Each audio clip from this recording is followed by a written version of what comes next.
Shri Vrindavan Dham ki jai, Shri Mayapur Navadvip Dham ki jai, Shri Jamuna Mai ki jai, Shri Ganga Mai ki jai, Shri Jalangi Mai ki jai, Bhakti Devi ki jai, Tulsi Maharani ki jai, Ekadashi Vrata ki jai.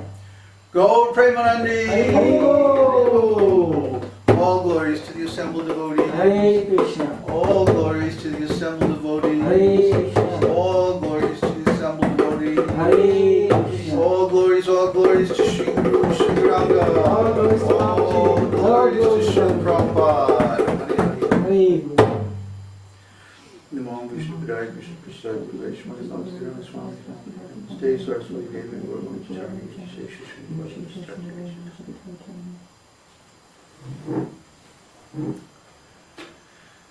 So, welcome to another one of our Sunday Satsang.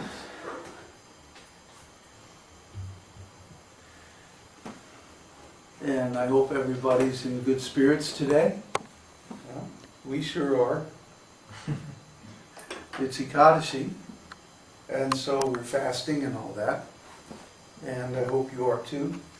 If it's Ekadashi today in your part of the world, if not, whenever it comes around, because it's very auspicious. Just like Tulsi Maharani here. Tulsi is called the mother of devotion. And so is Ekadashi. Ekadashi is very important. And we should observe Ekadashi properly. No grains or beans. And try to eat very simply as possible. Of course, the best thing is to fast completely if you can. I never can, though. I have to eat something. So I just eat a little yogurt and fruit, or just a little fruit, tapioca or something like that. By the way, was that tapioca in the yogurt this morning? No. What was that? I don't know. No, it's not tapioca. Oh, it was just little pieces of yogurt? Yeah. Oh, that was nice. It was nice texture. Was it? Yeah.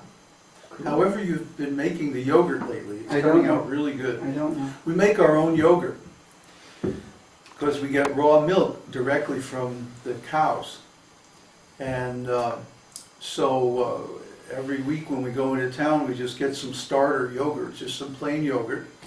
And then we put a little bit, we boil the milk, and when it cools down to the right temperature, we put a little bit of yogurt to start it, and then put it in a thermos and put it out in the sun.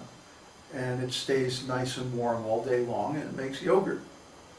So then we save that overnight and eat it the next day. It's not good to eat yogurt at night. Warm milk is better at night. Yogurt is good in the morning. So since we get our milk in the morning, we make the yogurt in the day and then save it until the next morning. Like that. That's our milk program.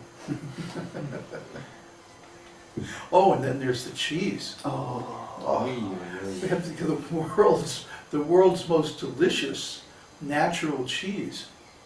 Right from the cows. It's so fresh. I mean, it's literally right out of the pot. And we take that cheese and make quesadillas, which, if you don't know what that is, it's a tortilla with a layer of cheese on it, which is then melted in the pan, and then we put another tortilla over it with tomatoes and cucumber and all kinds of spices, and I'm getting hungry just thinking about it. Yeah, thanks. Let's talk about something else for a while. Thank you.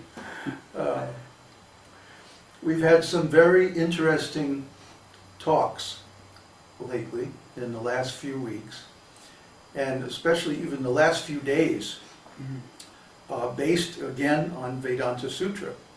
Vedānta-sūtra is turning out to be a gold mine of insights into the Vaishnava philosophy. And so today I'd like to talk again about the two pillars of Vedanta. We always talk about how our process of knowledge, our epistemological process, is by deduction, and how material science and so many speculative philosophies use induction. So what exactly is the difference between deduction and induction? And why is inductive reasoning always speculative? And why is deductive reasoning superior to that? So superior that it's used by the Vedas. Well, let's give an example of inductive reasoning.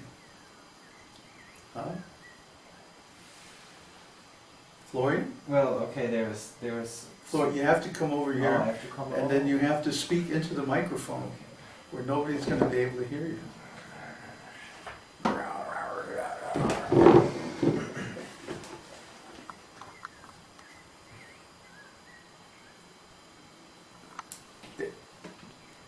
So a very simple example for inductive reasoning is there is smoke on that mountain over there, so there must be fire. We judge by our sense perception, and then we conclude because of known facts or things that occur, often when we observe it, that there is some relation between the occurring fact and the hidden fact. Like if there is smoke, then there must be fire. That is induction. Oh. How do you know it's not just a large talcum powder spill? I don't know, and that's why induction is so fraughty.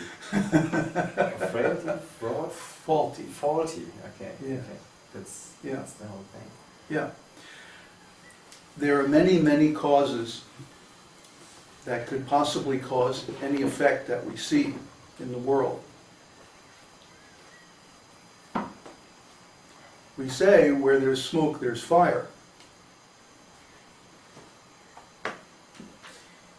But the smoke could be some kind of illusion.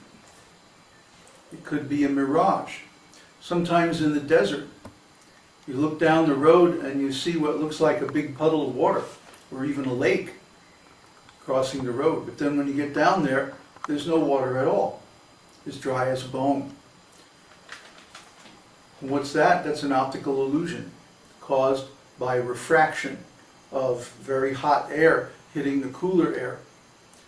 So it looks like a reflection, but it's actually a refraction. It's something else, in other words. These kind of illusions are very common. We talked about how people have 4 defects. And the first one is they're always in illusion. Why? Because they're in a material body. So the very first thing is we think we are this material body. And then we build so much of our identity and our thinking and reasoning off of that so-called fact. I am Mr. David Bruce Hughes. Or whoever. This body is named like that. But I, the living entity within the body, am a different entity completely from the body. What am I? I'm a spirit soul. I'm an emanation of Krishna's spiritual energy. But the body is just a machine made by Krishna's material energy. And if I wasn't here to animate this body, it wouldn't do anything. So, we see that the process of induction is always faulty. The scientists look at some star that they see in their telescope, millions and millions of miles away, or even millions of light years away, in some other galaxy. And then they start speculating all kinds of stuff about it. Oh, it's this type of star, and it was born in this type of cloud of gas, and then it goes through these different stages of evolution, and then eventually it turns into a nova. They don't really know. They call themselves empiricists. And they say that we can't be sure about anything unless it's verified by empirical observation. Yet, they make so many speculative leaps of faith based on their assumptions.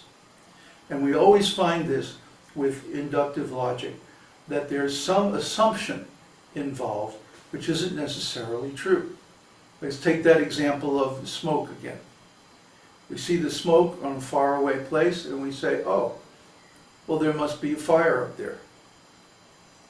Maybe in most cases that's true in this material world, in the macroscopic world.